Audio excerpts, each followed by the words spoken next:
Maybe I'll change that alarm. We had a small glitch and we have to restart today. 5 minutes of talking and Erin's alarm goes off on her phone and just stops it. Do you know why it goes off at 7:20? Why? Because we don't usually meet until after 7:30. So that's my alarm to get to leave the house. Oh my God. I just can't even right now. He gets annoyed with everything. It doesn't matter. We were talking about sea monkeys. It's the 28th podcast. That's Darren Woodson's number. And I didn't really care. And then he got very upset. Yeah, because he had to talk about the Cowboys again. I got to talk about this shit again. I'm an Alabama fan. Uh-huh. You're an Ohio State fan. Yes. It sounds like we've had this conversation. She doesn't have an NFL team. Her grandmother was a Cleveland fan, but she was playing sports during the end, so she really wasn't a fan, okay? So I indoctrinated her. She is a Cowboys fan. Welcome to the misery. 20 years of just See, this is the thing, though. Shit. He thinks that I'm not used to the misery, but I'm from Cleveland. Like, we are plenty used to misery. Well, and we have the big three up there, man. Yeah. You got football, you got basketball, and you got baseball. Yeah. And there is a long history of struggle. But she admitted it in front of my wife that she has come over to the dark side. She is a Dallas Cowboys fan. If we were going to continue this, you pretty much had no choice. I don't feel like if you say there's no choice, then yeah, there is none. That's a different okay. Yeah. So we have a really great podcast for you guys today. We are going to talk about the tools we use for recovery. Bam. Yeah, and not even trying to sell stuff. We're giving them the Amazon special here. Because we give you all we're doing the challenge with the food, the protein, the no sugar, the workout and all that. That's one thing. But recovery is a big deal, and people take it for granted. There's all those memes on the internet, like Instagram, where they're talking about how I'm so sore and I'm gonna, go to open gym and make bad decisions and stuff. Yeah. Instead of thinking like maybe those are days where, recovery might be a good idea, and really daily though. Yeah. How many of you guys own gyms, or you see your buddy, because we'll leave time at the end of class for cool down and stretching, and people grabbing stuff. I got to go. You walking out. You literally just finished a workout, and you are out the door. I mean, if you ran a 5K as hard as you could, would you immediately cross the finish line, get in the car, and walk away? No, people walk around, they stretch, they eat, they recover. Runners actually do better than CrossFitters do at races, I think. Well, there's a lot of things we do. One of my favorites, and there's different types you can get. I grabbed that one because it was colorful. Mine's a little more on the torture side. His looks like a torture device. It's this tiny little thing, and it looks like it has spikes on it, like a dog collar with spikes. Yeah, and I really like to get on the ground, roll, put weight on it in my lower back, my hips, my quads, my upper shoulders, your lats.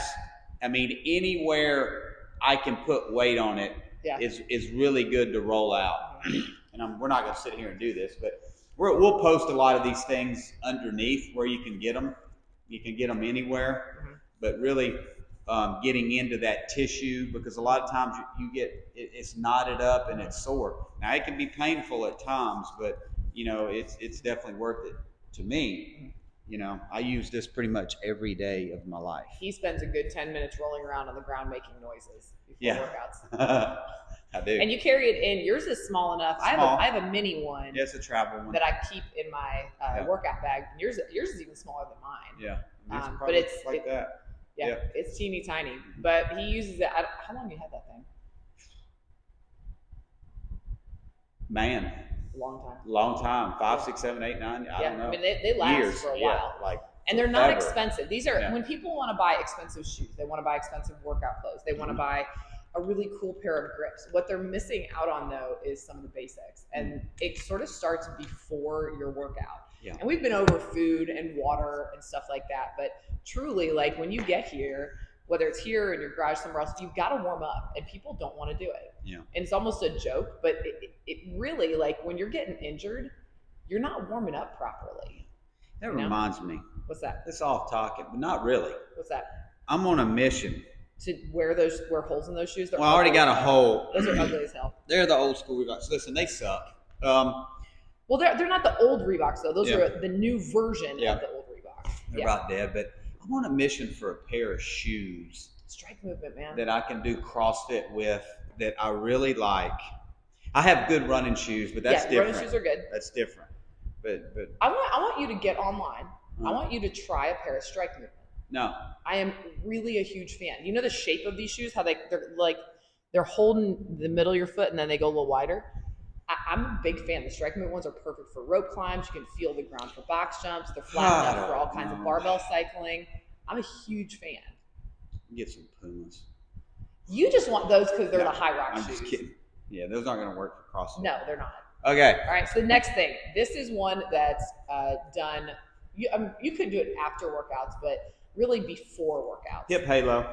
Well, hip halo is crossover symmetry specific, but you would look this up. It would be a hip band. Mm-hmm. There's a bunch of different names for it. Yeah. And for the most part, we wear those when we warm up right above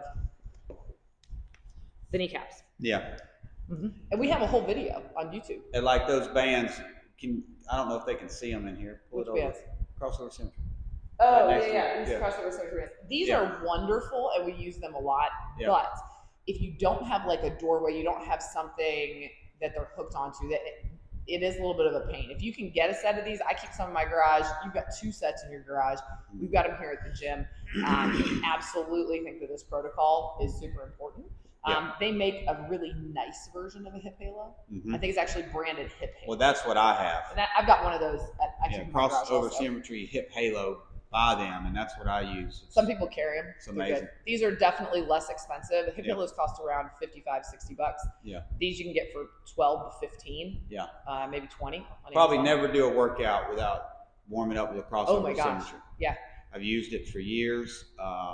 It changed my shoulders. My shoulders used to ache all the time, and when I started doing that consistently, they stopped aching. Well, I think it got its start with baseball players. It was a dad of a baseball player who was a doctor, and his kids' shoulders were like wrecked, and so they started using it. And then I think Ben Bergeron, from Comtrain, his wife wrecked her shoulders before regionals, and within like 6 weeks was able to like handstand walk, snatch, all the stuff. It's the secret weapon. Now, if you don't want to invest. Now, crossover symmetry is expensive. They are. They're about $200, $250. Worth every penny. I agree. But if you don't have that money to invest, these cost between $5 and $10. Mm-hmm. And we have an entire protocol that we do with this for the upper body and a little bit of the lower. Yeah. But these red bands, you can use them. Oh my gosh, for anything. You can do thrusters with them. You can do strength work with them. Mm-hmm. But prior to class and prior to working out, the protocol that we do with this takes 3 minutes. It's super fast, and we have another video on YouTube, and we'll put a link to all those. Yeah, but what we tell our members is we believe in when you get here. You should get here 15 minutes before class starts. We have them banded 7s. And hip halo protocol. We're like, get that done before class, and then because we believe in the blood flow work after that. Yeah. So we do have that protocol. We can put that on the link there as well. Those are cheap on Amazon, and you can get different. Expensive. You can get different band strengths. But I travel with those, especially if you're for work or and you don't have any access. There's so many things you can do with those for your mobility. When we do competitions, I always carry those stuff. So just powerful. And then this is one that you like a lot. I do. My shoulders start getting really sore. I do. These green bands are great for stretching your lats and shoulders, both before and after the workout. And you hook those up. I attach them to the rig. Pull on the lats. Turn it completely around for the shoulders. Stretch, pull on the triceps. I mean, there's so many things you could do with those bands. And heck, Google it. There's millions. But one of my favorite stretches is the pigeon. Yes, and you hook it into your attach it to the bottom of the rig, and then I'll put it along below my hip, but like mid thigh, wherever I can get it, and I'll put the tension, and then I'll lay down and do the pigeon. But when I do the pigeon forward, I'll go to the left, back forward, and to the right. Flossing. Yeah, I like because that's the thing when people are stretching a lot. if they're not mobile, they're not used to doing these things, they'll try to get in that position. They'll say, "Oh my God, oh yeah, I feel it," or they're like, "I don't really feel it." Yeah. Well, it's flossing. Like you have to find it. You got to move, and when you find that, just kind of work that spot.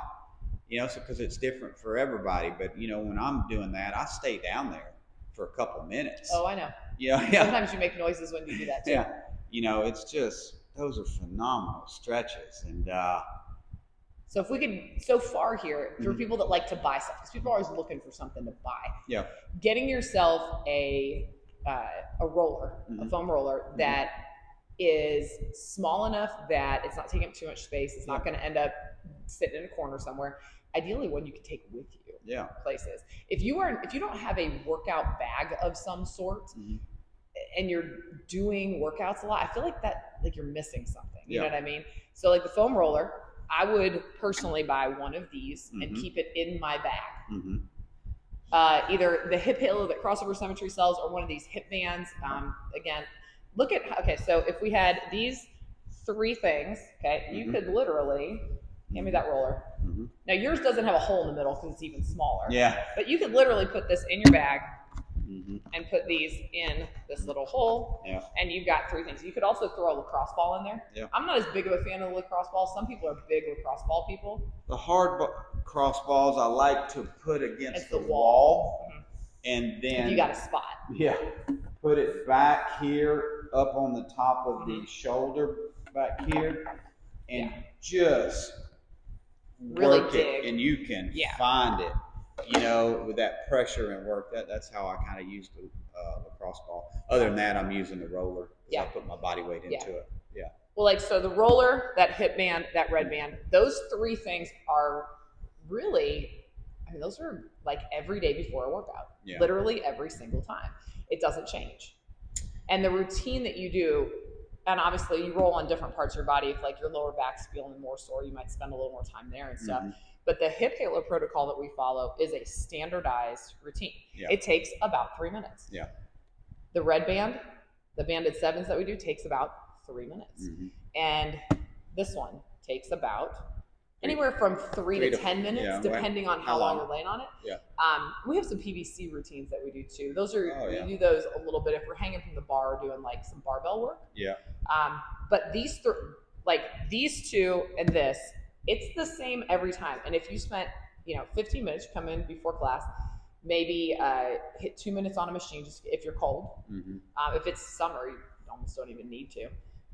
And you do those things, your workouts will change, your recovery will change drastically. One of the biggest issues besides, listen, you need to take care of your body, okay? And that's what this stuff does. But here's the other thing. When people come in and they're really sore in a certain area and they don't take the time to stretch, mobilize, and work those areas, then you compensate. Oh, and you hurt something else. From that area, right? And you hurt something else. This is so vital, the recovery, especially at our age. As we get older, the recovery is really old. I was eating lunch yesterday. Yeah, did you get indigestion? No, but I was thinking about, because we were talking about doing the teams for the Masters. Not me. They have to do all guys. When they do the games. And I was getting some people's birthdays and something. And I was sitting there eating and I was going, am I 51 or am I 52? You're 52 this June. You're not 52 yet. I know. I couldn't remember. I literally thought I was 52. And I'm like, no, wait. You're 51. I'm like, are you sure? Okay. Whew, man. I need my glowing water. One day we're going to do a CrossFit competition together. We've tried 4 times now. Yep, we got the High Rocks coming up though. No, that's not CrossFit though. We're going to die. No, we're not. I'm going to die. You're going to die. You got to start running. I know, I got to start running. Well, I promise. So anyway, compensating for other stuff, and especially at our age, the recovery is just as important as the working out. And I see some people, some go-getters, man, and they'll work out 4 or 5 days straight. I'm just not a. Well, I'm not against if you're coming to the gym for mental as much as physical. Mm-hmm. And you've hit 3 hard days in a row. It's time for some type of recovery, but that's why we program Thursday the way we do. Yeah. Because it can be done. You can hammer that workout, or you can use it more as active recovery and blood flow. Come to but the you gym. have to choose to do that. Yeah, come to the gym. Yeah. Ride the bike, Z2 pace, where you can hold a conversation, if it was kettlebell swing, do light Russian. Yeah, mobilize, stretch. Take that time. Your body needs it. I'm a big fan of, 2 or 3 days on, 1 day off, active recovery or active, or off, 2 days on, fully off if you did active recovery then. If you were fully off, then maybe active recovery on that day. So 1 day is completely off. 1 day is more active recovery-ish. I like that. Maybe you need 2 days off. It depends on the person. Yeah, whatever. And maybe you need 2 days off, and one of those other workout days is an active recovery day. Just dependent. So you got to find what works. But what I'm saying is, like, you've got to have these days in there. You do. And these are protocols that are. These are daily protocols. These are, 15-minute beginning protocols. Yes. You know what I mean? Afterwards is a little bit different. Yeah. Because we're going to do some more static stretching. Yeah. That dynamic stuff, that blood flows for before the workout. Yeah. Like the yoga poses. Yeah. And I've got a routine that Child's I do. It's pose, very specific. Couch stretch, forward fold, all of these things that you don't need that kind of stuff. So I think if you supplement that together, a protocol before, and a protocol afterwards. We do a blood flow, we do workout, and then after, more of the body stretching, the couch stretch, the child pose, the seal, all that kind of stuff, right? Now there's one portion. And then you got the active recovery, you flush in the body, and then you're mobilizing and stuff with maybe the bands and the stretching. But 2 things that we do that other people might not. One, your favorite, the sauna. Okay, so a couple years back in the middle of COVID, we started going to, there's a salt cave down the street, and they had a sauna in the back. And we were looking for something to go do because nothing was open. Yeah. And so we're like, well, let's go try the sauna. And we did, and I ended up going like 3 times a week. Yeah. And we looked at how much they cost, and it was going to be, the payments on a sauna were going to be less than the amount of money I was spending in a week. Yeah. Like at this place. So we went ahead and bought one, and then shortly after that, you purchased one as well. I've got a little bit larger. I've got a 2-person one because I like to lay on my back and have my feet up in the air. I got a 1-man. I know, you have to sit up. Yeah, which is fine. I just like to lay on my back. So I watch Netflix when I'm in there. You set your TV up now so you can watch. That's what Clay does. He watches all the shows that I could care less about. Yeah, it's perfect. When he's in the sauna. Yeah, it's perfect. Yeah, that's right. Because none of the girls or Christy want to watch what I watch, so that's my time to watch that. Yeah. I love the sauna. I cannot say enough good things. If you have the money to get a sauna, and we both have the infrared, like mine's, I think it's says maybe cedar. I don't know. But I mean, it's not one of the ones that the $100 portable. I mean, these are an investment. It's like $6 or $7 grand. Oh yeah. But there are a few purchases that we've made over the course of the years, buying a rower, an assault bike, the Vitamix that we've got, the sauna. Those are 4 purchases that were major purchases that I could not be happier that I spent money on. Yeah. And I do, when I'm in there too, I do some stretching.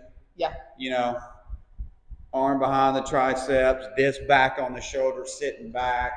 He just can't sit still. Yeah, leg, down. And then I also have scraping tools. Oh, yeah. Those are, I know what you're talking about. And they're different shapes, and you just dig where there's soreness, where that muscle's warm. Yeah. It's really self-massage. Yeah. Kind of. I use those, so whether they work or not, I don't know. I feel good because I'm doing something. And we've heard from our members too, a lot of people have been asking about, are you guys going to do, not a true yoga class yet, but almost a weekly mobility session class. And so that's something we're looking at adding on. We just need to find the right day. And maybe even, I don't know what you're going with. A PT. Oh, yes. Yeah. So for those of you guys that don't know, one of our coaches is also a level 2 CrossFit trainer. She's one of our coaches. She's one of our coaches. She's wonderful. We've both used her in the past when we've had little aches, pains. She's worked on us at comps. I mean, really fantastic. But she is going to start doing services here out of Fortress. So that's really exciting for us. This is a new thing. But she's fabulous. Doctor. She is Dr. Nicole, though. Doctor. She is Dr. Nicole White. Yes. Not why? Just, why? What? Yeah. Why is she called that? Because she has her doctorate in physical therapy. I got you. That's what I'm saying here. Like, she's the real deal. She isn't just some. We're not bringing just some. No, she's the real deal. Yeah. I had to give her a shout out there. Yeah, right? we're really excited about that. So if you need to, if you contact us or contact her directly, if you got her number. We're figuring that out, and right now it's like 20 some odd degrees, and so we're working on it, guys. But working on a space, and we're insulating the back room. I mean, there's just little at a time. A lot of things going on. A lot of things. So that, and so this time of the year, the cold plunge, like I have a big horse trough. The water's frozen. So what I've just been doing, I know Erin does it as well. Like as soon as I get out of the sauna, like when I get in the shower, you just don't turn on any hot water. No, you just go cold, and it really sucks. Woo, I mean but you just. I don't. Here's what I do. I figure if I count to 30. Yeah. And once I get to 30, I'm okay. Yeah. And that's what I do. I just get in, and it bites. You get used to it, but when you get out, though, the feeling when you get out, it's incredible. It's different. It's way better than espresso. Yeah. You are alive. Yeah. All your really skin cells are. So as the temperatures start getting back a little warmer, we can do some water and stuff like that. But anyway, I just I don't know what it does. I don't mean to say it like that. I've read studies on the sauna. I've read stuff on the cold, and you have hit or miss. Some people thoroughly believe in it. Some people don't. I go by how it makes me feel. Well, the thing is, if anything is actually a placebo, but you believe it works and it works for you, then it works. Yeah, because how I feel when I get out of the sauna, how I feel when I get out of the cold shower, how I feel after I've mobilized, active recovery, stretch, bands. Yeah. I feel great. Exactly. And if you feel good, you're going to work out good. Yeah. So these are protocols that you got to do. And I don't even know, is it 99%, 98, 97, 95? I mean, some people do it, but there is a lot of people that skip this stuff. I'd say most. Most. And really, foundationally, food and water, getting that in check. Because it doesn't matter how much you roll on this thing if your food sucks. Yeah. So it's like a pyramid, right? Yeah. You got your base of the pyramid, and that's the things we've got with the Fortress 90 program. We're trying to build that base. And then to work out hard and effectively, consistently, you have got to have a mobility routine both before and after. If you really want to, if you're doing all this other stuff, why would you not want to maximize it? And don't tell me you don't have time. When people are like, I don't have time to show up to the gym. I mean, heck, if you really focus, you could get at least the 2 of these and 2 minutes on a machine done in 10 minutes flat. Yeah. And then you can spend as little as that routine that I do after the workout, it's 5 minutes. You're telling me you don't have an extra 15 minutes in your day. I'm going to, again, ask you to go look at your screen time on your phone. So to summarize it up. We forgot one really big thing we didn't write down. What? We didn't say anything about sleeping. Oh. That's a whole podcast in and of itself. But the other thing that is missing out of most people's routine is getting enough sleep. And ladies, you need a little bit more than the men do hormonally. But for pretty much everyone, if you're not sleeping at least 7 hours is about that's really that's the bottom of the bottom rung. If you're sleeping less than 7 hours, your body's not performing efficiently. You're not going to recover the way you should, even if you did all this other stuff. If you are missing out on your sleep, and sleep costs nothing. Caffeine and food intake, all that stuff matters as you get later in the day. It does. You need to be cutting your caffeine off at least by noon, hopefully earlier. Yeah. If not, you're not going to be able to go to sleep as well. For those of you that are looking at screens for an hour and a half before you go to bed, y'all, that affects your sleep quality. So bad. It's really, really bad. So when you're saying, I don't sleep well, I'm gonna challenge people. I'm gonna ask you, are you doing the things? Are you drinking? Are you eating good food? Are you drinking water? Are you avoiding caffeine after 12? Are you avoiding screens for at least an hour and a half prior to bedtime? Because if you are not, don't tell me you're not sleeping well. You got to change your habits.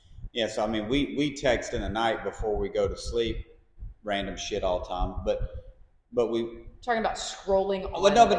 That's what I'm getting to is we don't do a lot of that because when it's bedtime, hey, bedtime, see you in the morning if we're meeting early, if whatever we're doing. But like for me, I was watching Waterpalooza stuff. You know what I mean? But I'm laying down, I'm warm, I got the dogs, and I'm just in that recovery mode, and I'm not scrolling through the phone. Like, because when I watch that stuff, I know my body's just slowly getting tired, and then I know it's time to get up because my stuff's already laid out. I do all that stuff beforehand. Yeah, and set your stuff out early. Like when you get home from work, that's the time to go ahead and prep for the next morning. Don't wait until 9 o'clock. So I get tired and then I go to bed. But I think people that just, just constantly, they say something about how your brain don't shut off because your rapid eye movement, because you're just sitting there and you're just scrolling and you just think. So that recovery mode is a big deal at night. So you got to get in a routine where you're getting some sleep. Go read a book. Yeah. Oh, that'll knock me out. Oh man. Read it. I get about 5 pages in and it's out time. I can't watch TV at night. It will keep me, that will actually amp me up. That will keep me awake. That's why we don't have a TV in our room. Yeah, it doesn't affect me like that. So if it does, then find something else. But because that could be considered screen time. But for me, it doesn't seem to affect me because after the long day and everything I've done, buddy, when I start, you know what I mean? Cool. To sum it up, we've given y'all a lot of stuff. We have. Okay, so foundation of this pyramid of recovery is all the things we're doing in Fortress 90. Drinking your water, eating the right foods, getting enough protein so your muscles can recover and grow stronger. That's foundational. And sleep, obviously. But then the things before a workout, roll around on the ground and make noises like Bruce. Go get you one of these. It'll help your knees and your hips and your feet. So basically, roll around, lower, upper, do stretching after your workout. Yeah. But that's not what I meant. And sauna if you got one. What do you mean? I'm talking bigger picture, not just today's podcast. Because people on the other side are going, shit, there's more to this? Hell yeah, it's hard, isn't it? That's why it's tough, but that's why isn't you come see us at the gym, because if you are coming to us, you don't have to think so much. It's a commitment. Yeah. You know what I mean? But why wouldn't you want to commit to your health? I understand that. I'm just saying there's so many things that are tied to, and people are like, I'm not moving forward, or I'm not doing this right. Well, because you're not eating right, you're not drinking enough water, you're not eating enough vegetables, you're not working out consistent, you're not doing your stuff to recover. Yeah. These are all the things you have to do to be successful. Yeah. It's tough. You got to want it. Yes, you do. And when people say, I don't have time for that, I just don't believe them. Yeah. Well, I'm not going to believe them. Ever. You prioritize what you want. Yeah. Period. Yeah. If you want it, you're going to figure it out. And you're going to come to us. And that's what we're here for. With open arms. Absolutely. Just not going to buy into what you're selling. Sorry, guys. Yeah. All right. So, I'll tell you what we do. Here's how we'll end the show. Why are you so far away? Get the chair out of the way. What are you doing?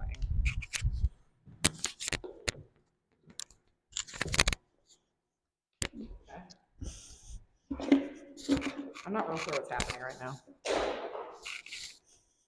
Make sure I'm in the camera.